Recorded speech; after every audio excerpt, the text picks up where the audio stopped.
Par la langue, nous bénissons celui qui est Seigneur et Père, et par elle, nous maudissons les humains qui sont à la ressemblance de Dieu.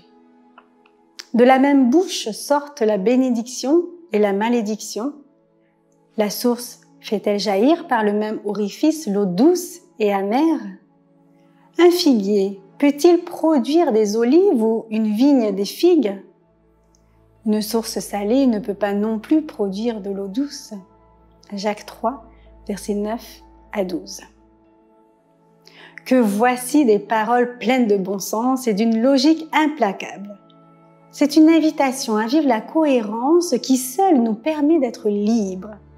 Nous ne pouvons vivre une telle dualité tout en gardant notre intégrité et notre paix intérieure. C'est une invitation à choisir la source intérieure qui nous alimente.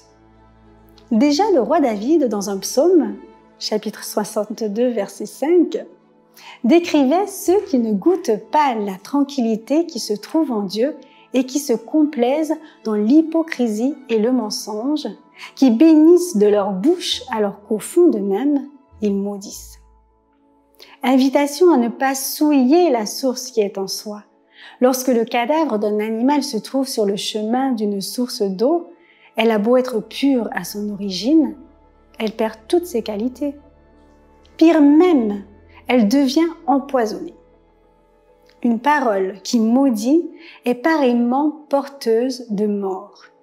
Jésus risque d'ailleurs un parallèle éloquent entre un assassin et quelqu'un qui traite son prochain d'imbécile.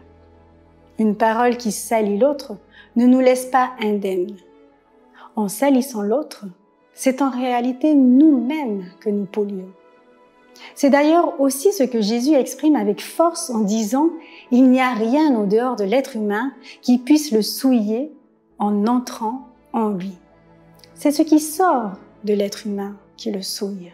Marc 7, verset 15. Les disciples n'ayant pas très bien compris, ou plutôt n'ayant pas envie de comprendre ces paroles, Jésus continue en disant « C'est du dedans, du cœur des gens, que sortent les raisonnements mauvais. Inconduite sexuelle, vol, meurtre, adultère, avidité, méchanceté, ruse, débauche, regard mauvais, calomnie, orgueil, déraison. Toutes ces choses mauvaises sortent du dedans et souillent l'être humain. Marc 7, versets 21 à 23. Lorsque nous comprenons que la source de notre bonheur et de notre raison d'être est de répandre la vie autour de nous, alors nos paroles cessent de mélanger le parfum de la vie et de la mort.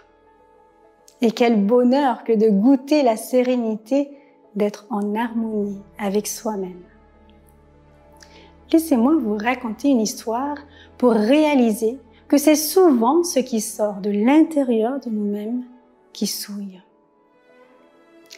Un maître, cherchant sa hache, ne la trouva pas.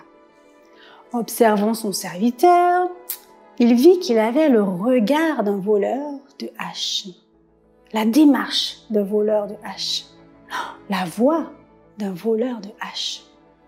Il l'accusa publiquement. On confirma la conviction du maître. Le voleur de hache fut maudit et mis en prison. Les semaines passèrent. Un jour, le maître entra dans l'une des pièces de son domaine. La hache était là. C'est lui-même qui l'avait abandonnée là quelques semaines plus tôt. Il alla voir son serviteur. Oh, surprise! Il n'avait plus le regard d'un voleur de hache, ni la démarche d'un voleur de hache, ni même la voix d'un voleur de hache. Une pensée d'André Mauroy. Ce que les hommes vous pardonnent le moins, c'est le mal qu'ils ont dit de vous.